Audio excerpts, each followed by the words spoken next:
how to change lock screen and home screen wallpaper on Samsung Galaxy S26 Ultra.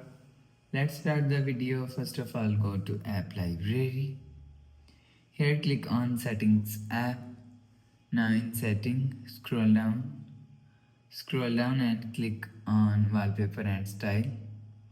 After click on Wallpaper and Style, if you want to change lock screen and home screen wallpaper, click on Change Wallpaper.